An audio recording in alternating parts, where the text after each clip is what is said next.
အားလုံးပဲမင်္ဂလာပါရှင် Digital Fusion Company မှာအကျိုးဆိုပါရရှင်ညီမအခုဒီဗီဒီယိုလေးမှာဆိုရင်တော့ Fusion POS software လေးကိုမှဘယ်လိုမျိုး function key လေးတွေ shortcut လေးတွေအသုံးပြုပြီးတော့လွယ်လွယ်ကူကူနဲ့အသုံးပြုလို့ရမယ်ဆိုတဲ့အကြောင်းလေးတွေကိုမျှဝေပေးမှာပဲဖြစ်ပါရရှင်ဒီတော့ညီမတို့ကဒီနေရာလေးမှာ store လေးတွေရှိတာဖြစ်တဲ့အတွက်ကြောင့်မလို့အယောင်ပေါင်းချလေးတွေမှာသွားပြီးတော့ shortcut လေးတွေအကြောင်းကိုပြပြပေးပါမယ်ဒီတော့ကိုကဒီ search box လေးမှာကိုရောင်းချခြင်းတဲ့အမျိုးအစားလေးတွေကိုရှာပြီးတော့ထည့်လို့ရပါတယ်။ပြီးရင်တော့ဒီမျိုးစားလေးပြင်နောက်ထပ်ညီမနောက်တစ်မျိုးထည့်ပြပါမယ်။ဒါဆိုရင်ညီမကဒီမျိုးစားနှစ်ခုရှိတဲ့နေရာမှာကိုကတစ်ခုကိုပဲဖြတ်ချင်နေဆိုရင်တော့ဖြတ်ချင်တဲ့ပေါ်လေးမှာကလေးလေးတစ်ချက်ချပြီးတော့ keyboard က delete key လေးကိုနှိပ်ပြီးတော့မှဖြတ်မီကိုရွေးချယ်နိုင်ပါတယ်။ဒီတော့ညီမက yes ကိုရွေးပါမယ်။အဲ့လိုမှမဟုတ်ဘူးညီမကဒီလိုမျိုးပေါ့နော်ပစ္စည်းတွေအများကြီးကိုကထည့်ထားလိုက်တယ်။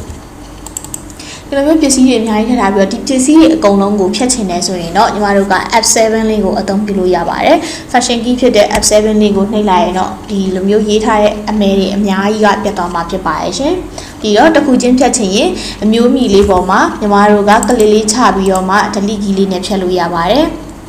ဒါဆိုရင်တော့ညီမကဥပမာအနေနဲ့နောက်ထပ်ဘာလေးတွေပြပြမလဲဆိုတော့ဒီမှာအရေးအတွက်ပြင်တဲ့အကြောင်းလေးပြပြပေးပါမယ်ဒီနေရာလေးမှာဒီပစ္စည်းလေးရဲ့အရေးအတွက်ကိုပြင်ကျင်နေဆိုရင်တော့ညီမတို့က control Q ကိုအသုံးပြုလို့ရပါတယ်ရှင်ဒါဆိုရင်တော့ညီမတို့ပြင်ကျင်တဲ့အရေးအတွက်လေးကိုရေးလို့ရပါပြီ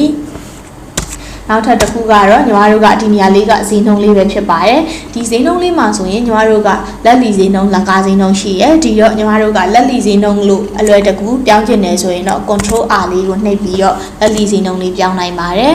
ဒါမှမဟုတ်ဘူးကိုကလက်ကားဈေးနှုန်းဝေးချင်တယ်ဆိုရင်တော့ညီမတို့က control W ကိုနှိပ်ပြီးတော့မှလက်ကားဈေးနှုန်းကိုလွယ်လွယ်ကူကူနဲ့ပြောင်းလိုက်လို့ရပါတယ်ရှင်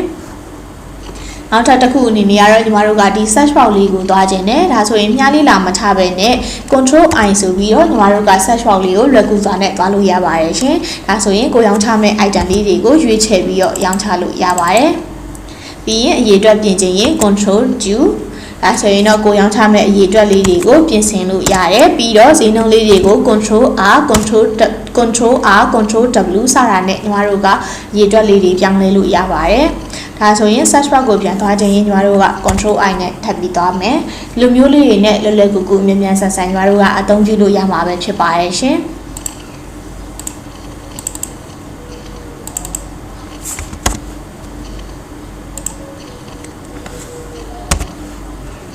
ဒါဆိုရင်တော့နောက်ထပ်တစ်ခုအနေနဲ့ညီမတို့ကငွေပေးချေတဲ့အပိုင်းလေးပါ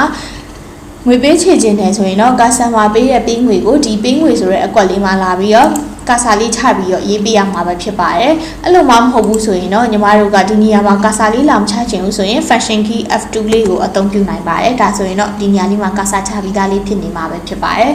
အဲ့ဒါဆိုရင် customer ပေးရဲ့ပေးငွေပမာဏကိုရေးပေးလို့ရပါတယ်နောက်ထပ်တစ်ခုကတော့ညီမတို့ကဒီဘောင်ထာလေးကိုစိုင်းငန်းတဲ့အကြောင်းလေးပဲဖြစ်ပါတယ်ဘောင်ထာလေးကိုစိုင်းငန်းခြင်းရင်တော့ဒီအောက်လေးမှာစိုင်းငန်းပြီဆိုတဲ့ခလုတ်လေးကိုရွေးချယ်ပေးလို့ရပါတယ်အဲ့ဒီဘောင်ထာလေးကိုပြန်ကြည့်ခြင်းရင်ဒီအယောင်နေရာမှာအယောင်စိုင်းငန်းပြေစာထဲမှာကြည့်လို့ရပါတယ်ဒီဘောင်ထာလေးကိုဆက်လက်လှုပ်ဆောင်မယ်ဆိုရင်တော့ခဲရပုံစံ edit လေးကိုနှိပ်ပြီးတော့ဆက်လက်အသုံးပြုလို့ရပါတယ်ရှင်နောက်ထပ်တစ်ခုကတော့ညီမတို့ကဒီနေရာလေးမှာ customer ရဲ့နာမည်တွေဖုန်းနံပါတ်တွေကိုထည့်ပေးလို့ရပါတယ်ဒီတော့ညီမက customer ရဲ့နာမည်နဲ့ဖုန်းနံပါတ်ကိုထည့်လိုက်ပါမယ်ပြီးရင်တော့ဖုန်းနံပါတ်လေးထည့်ပါမယ်ဒါဆိုရင်ညီမတို့ကပေးငွေလေးရေးပြီးသွားပြီဖြစ်တဲ့အတွက်ကြောင့်မလို့ customer ကိုဘောင်ချာလေးထုတ်ပြီးတော့ဒီအယောင်ဘောင်ချာလေးကိုအသုံးပြုပေးလိုက်လို့ရပါပြီဒီတော့ဘောင်ချာထုတ်မယ်သိမ်းမယ်ဆိုလို့ရှိရင်တော့ညီမတို့ကဒီသိမ်းပြီး print ထုတ်ပြီးဆိုတာလေးကိုရွေးချယ်ပေးလို့ရပါတယ်ဒါကိုသိမ်းပြီး print ထုတ်ပြီးဆိုပြီးတော့လာမနှိပ်ချင်ဘူးဆိုရင် function key F9 လေးကိုအသုံးပြုလို့ရပါတယ်ရှင်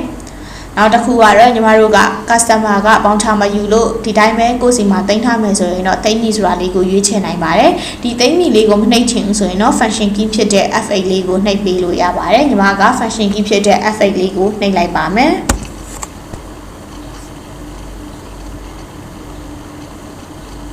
ဒါဆိုရင်တော့ညီမတို့ရဲ့အယောင်ပေါက်ချလေးလည်းပြီးသွားပါပြီဒီထဲမှာဆိုရင်တော့ညီမပြပြခဲ့လိုက်တဲ့ shortcut အကြောင်းအရာလေးတွေရာဆိုရင်တော့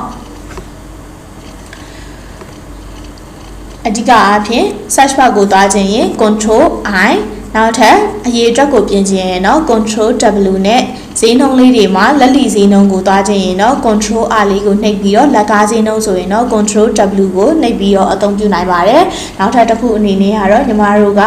ငွေပေးချင်မယ်ဆိုရင် function key ဖြစ်တဲ့ F2 လေးကိုသွားနိုင်ပါတယ်ကိုကဒီဘောင်ချာလေးထဲမှာဆိုရင်ရေးလိုက်တာပစ္စည်းအမျိုးအစားကြီးကိုအမျိုးအစားတွေအများကြီးကိုမှဖြတ်ချင်တယ်ဆိုရင်တော့ F7 လေးနဲ့တခါတည်းဖြတ်လိုက်လို့ရပါတယ်ရှင်နောက်ထပ်တစ်ခုကတော့ပစ္စည်းလေးတွေကိုဒီပစ္စည်းအမျိုးအစားတစ်ခုကိုပဲဖြတ်ချင်တော့ကိုဖြတ်ချင်တဲ့အမျိုးအစားလေးမှာကာစာလေးချပြီးတော့မှ delete key လေးကိုနှိပ်ပြီးတော့ဖြတ်လို့ရတယ်ပြီးရင်တော့တိမ့်ပြီးတော့ print ထုတ်မယ်ဆိုရင် F9 လေးကိုအသုံးပြုပြီးတော့တိမ့်ပဲပေါင်ချလေးပဲတိမ့်မယ်ဆိုရင်တော့ F8 လေးကိုအသုံးပြုနိုင်ပါတယ်ရှင်အားလုံးပဲတာယာအေးချမ်းသောနေ့ရက်လေးဖြစ်ပါစေရှင်ကျေးဇူးတင်ပါတယ်ရှင်